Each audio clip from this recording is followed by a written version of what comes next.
আজকের এই গা ছমছমে স্পেশাল নাটকীয় বিশ্লেষণে সবাইকে স্বাগত জানাচ্ছি।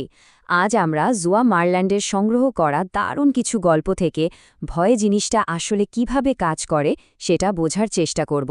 চলুন সরাসরি গল্পে ঢুকে পড়া যাক। জুয়া মারল্যান্ড খুব চমৎকার একটা কথা বলেছেন, ভয়ের গল্পের চেয়ে বেশি আর কিছুই আমি ভালোবাসি না। সেই অ্যাড্রেনালিন, ভয়ের সেই শিহরণ, একদম সত্যি কথা, তাই না? আজকের এই পুরো বিশ্লেষণটা মূলত ক্যাম্পফায়ারের চারপাশে বসে গা ছমছমে গল্প শোনার মতোই একটা দারুণ অভিজ্ঞতা হতে যাচ্ছে। এই ছোট্ট ছোট্ট গল্পগুলো কিভাবে আমাদের শির দ্বারা দিয়ে ভয়ের স্রোত নামিয়ে দেয়, আমরা সেটাই আজ ধাপে ধাপে ভেঙে দেখব। শুরুতেই বলে নিই, মাইক্রো হরর জিনিসটা আসলে কি। এগুলো হলো খুব ছোট আকারের গল্প, কিন্তু এর একদম শেষে এমন একটা অপ্রত্যাশিত টুইস্ট থাকে যা আমাদের মনের ভেতরের আদিম ভয়গুলোকে জাগিয়ে তোলে। ইন্টারনেটে ছড়িয়ে থাকা এই গল্পগুলোর মূল উদ্দেশ্যই হলো খুব দ্রুত পাঠকের মনে আতঙ্ক তৈরি করা। তো প্রথম কেস স্টাডিতে যাওয়া যাক। এখন একটু গলা নামিয়ে কথা বলতেই হচ্ছে, কারণ এরপর যা আসছে তার সত্যিই ভয়ঙ্কর। গল্প ১, ঘুমের আগের রুটিন। দৃশ্যপটটা একটু কল্পনা করা যাক। একেবারেই সাধারণ একটা ঘটনা। একজন বাবা তার ৭ বছরের ছেলের ঘরে তাকে শুভরাত্রি জানাতে এসেছেন। ঘরের আলো বেশ ম্লান, কিন্তু হঠাৎ বাবা খেয়াল করলেন ছেলেটার মুখে এক কান থেকে আরেক কান পর্যন্ত বিস্তৃত এক অদ্ভুত, একেবারেই অসাধারণ একটা হাসি। আর সেই হাসি মুখেই ছেলেটা তার বাবাকে বলছে, খাটের নিচে কোনো মনস্টার বা দানব আছে কিনা তা একটু চেক করে দেখতে। ঠিক এই প্রশ্নটাই গল্পের মোড় পুরোপুরি ঘুরিয়ে দেয়। খাটের নিচে আসলে কি লুকিয়ে আছে? বাবা সামান্য হাসলেন। ছেলের মন রাখতে তিনি হাঁটু গেড়ে বসলেন এবং খাটের নিচে উকি দিলেন। খাটের নিচে বাবা যাকে দেখলেন তা হল তার নিজের আসল ছেলে। ফ্যাকাশে আর ভীষণ ভয় পাওয়া আসল ছেলেটা ফিসফিস করে বলল, বাবা, আমার বিছানায় কে যেন শুয়ে আছে। জাস্ট ভাবা যায়, এই একটা মাত্র বাক্য পুরো পরিস্থিতিকে ১ সেকেন্ডের মধ্যে কতটা ভয়ঙ্কর করে তুলল। গল্প ২, দ্য ক্যাবিন। এই গল্পে প্রেক্ষাপট আবার সম্পূর্ণ আলাদা। একদম জনমানবহীন এক পরিবেশ। একজন একা হাইকার অন্ধকার জঙ্গলে পথ হারিয়ে ফেলেছেন এবং বাধ্য হয়ে একটা পরিত্যক্ত ক্যাবিনে আশ্রয় নিয়েছেন। কেবিনের ভেতরে মাত্র একটাই বিছানা। হাইকার যখন সেখানে ঘুমানোর চেষ্টা করছেন, তিনি খেয়াল করলেন ঘরের দেয়ালে অদ্ভুত সব মানুষের পোর্ট্রেট বা ছবি ঝোলানো। ছবিতে থাকা মানুষগুলোর চোখে মুখে এমন এক বিভৎস হাসি যা দেখলে এমনিতেই বুক কেঁপে ওঠে। মনে হচ্ছিল তারা যেন এক দৃষ্টে হাইকারের দিকেই তাকিয়ে আছে। ক্লান্তির কারণে একসময় তিনি ঘুমিয়েও পড়েন, কিন্তু আসল ভয়ের ব্যাপারটা হল তিনি আসলে সারারাত কিসের দিকে তাকিয়েছিলেন।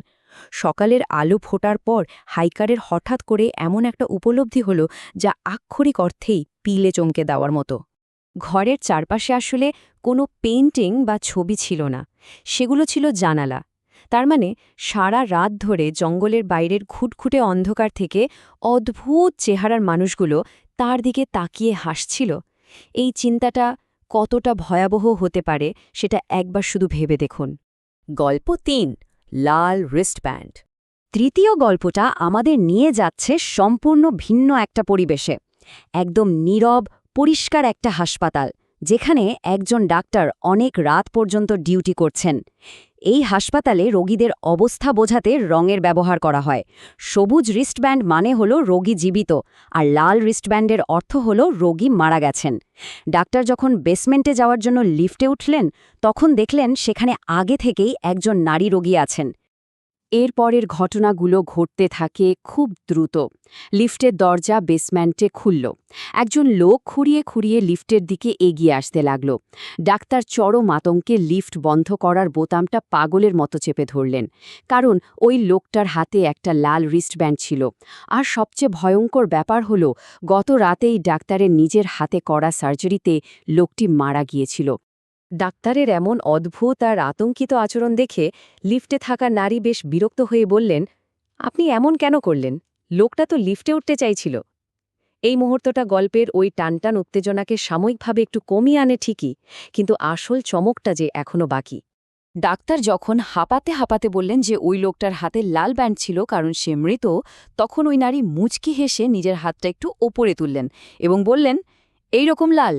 তার নিজের হাতেও পরা ছিল ঠিক ওই রকমই একটা লাল রঙের রিস্টব্যান্ড। গল্প ৪, সাদার মাঝে লাল। নতুন একটা অ্যাপার্টমেন্ট ভবন। সেখানে একজন নতুন ভাড়াটে এসেছেন।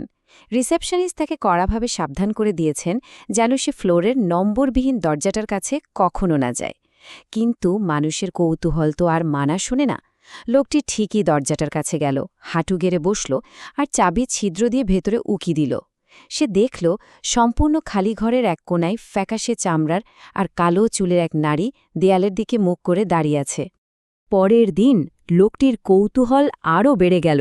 সে আবারও ওই চাবির ছিদ্র দিয়ে উকি দিল, কিন্তু এবার সে দেখল চারদিক শুধুই লাল। তার মনে হল হয়তো ওই ফ্যাকাশে নারী তাকে আগের দিন উকি দিতে দেখে ফেলেছে এবং ছিদ্রের ওপাশে লাল রঙের কোনো কাপড় বা কিছু একটা রেখে দিয়েছে। কিন্তু চাবির ছিদ্রটা কি আসলেই কোনো কাপড় দিয়ে ঢাকা ছিল? এই ভয়ঙ্কর সত্যটা জানার জন্য সে গেল রিসেপশনিস্টের কাছে। রিসেপশনিস্ট দীর্ঘশ্বাস ফেলে জানালেন, বহু বছর আগে ওই ঘরে এক স্বামী পাগল হয়ে তার স্ত্রীকে খুন করেছিল, আর সেই স্বামী স্ত্রী দুজনেই কিন্তু মোটেও স্বাভাবিক মানুষ ছিল না। তাদের অদ্ভুত কিছু বৈশিষ্ট্য ছিল: ফ্যাকাশে চামড়া, কালো চুল আর লাল চোখ। এবার নিশ্চয়ই পরিষ্কার হয়ে যাচ্ছে যে ওই লাল রংটা আসলে কি ছিল। ওই নারী দরজার ঠিক ওপাশ থেকে নিজের লাল চোখ দিয়েই এই লোকটার দিকে একদৃষ্টে তাকিয়েছিল। গল্প ৫, মায়ের ডাক। এটা আজকের বিশ্লেষণের শেষ এবং সম্ভবত সবচেয়ে গা শিউরে ওঠা গল্প। একটা মেয়ে তার দোতলার ঘরে বসেই নিশ্চিন্তে পড়াশোনা করছিল। নিচতলা থেকে মা তাকে রাতের খাবারের জন্য ডাকছে, যা খুবই স্বাভাবিক একটা ব্যাপার। কিন্তু মেয়েটি নিচে যাওয়ার জন্য পা বাড়াতেই সিঁড়ির পাশের অন্ধকার ঘর থেকে দুটো হাত তাকে হ্যাচকা টানে ভেতরে নিয়ে গেল। আর অবাক করা বিষয় হল, সেই হাত দুটো ছিল তার আসল মায়ের। অন্ধকার ঘরে রক্তবর্ণ চোখে অশ্রুসিক্ত আসল মা ফিসফিস করে মেয়েকে বললেন, নিচে যাস না মা, আমি ওই ডাকটা শুনেছি। তার মানে নিচতলা থেকে যে ডাকছে সে আসলে তার মা নয়, অন্য কোনো ভয়ঙ্কর কিছু। আর ঠিক এখানে এই পুরো বিশ্লেষণটা আমাদের এক অস্বস্তিকর প্রশ্নের মুখে দাঁড় করিয়ে দেয়। যদি দানবরা আগে থেকে ঘরের ভেতর, খাটের নিচে বা সবচেয়ে চেনা মানুষের ছদ্মবেশে লুকিয়ে থাকে, তবে নিরাপদ জায়গা আসলে কোথায়? এই গা ছমছমে প্রশ্নটা রেখেই আজকের এই আয়োজন শেষ করছি। কি মনে হয়, আজ রাতের বেলা খাটের নিচে একবার উকি দেওয়ার সাহস হবে কি?